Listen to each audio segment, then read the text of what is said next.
So a lot of people are concerned about interest rates, and that's a real fear that stops them from investing in case interest rates hike up. How have you dealt with that? I guess for me, interest rates is not a deal breaker. It doesn't stop me from wanting to invest. But for the sake of this conversation, how I have mitigated my risk in relation to high interest rates is by fixing. Now look, I know there are people out there, some are fans of fixing, some aren't. I'm a bit of both. So our portfolio, part of it's fixed and the other part is left variable. Now when it comes to fixing your interest rates, I want to give you a tip, okay? Because people go and fix interest rates out of fear. And generally what we have done is, like I've just fixed last year, I fixed our interest rates at 6.19 for 10 years. Now when you look at a property cycle and you average out interest rates, because they go up and they go down, when you average it out over a property cycle of about 10 years, you will find that the average is about 8 to 8.5%. So if I'm fixing at 6.19, do you think I'm ahead of the game? Absolutely. Absolutely. In fact, prior to that, 5 years back, we fixed our interest rates at 5.99.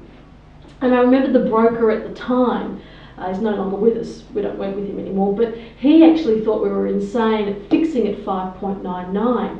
But the interest rate, the variable interest rate at the time was 6%.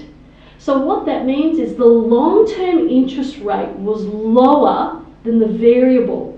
Now, for anyone watching this video, you don't need to watch interest rates and see where they're going to decide when to fix. The tip is, if you ever see long-term interest rates equal to or less than the variable, you fix. It's a no-brainer, because both times, as soon as we fixed our rates, interest rates went up. The long-term rates went up. It's a no-brainer. So it just means you don't have to keep watching. Just watch when they're coming down, how low do they go, and where's the variable rate in relation to that.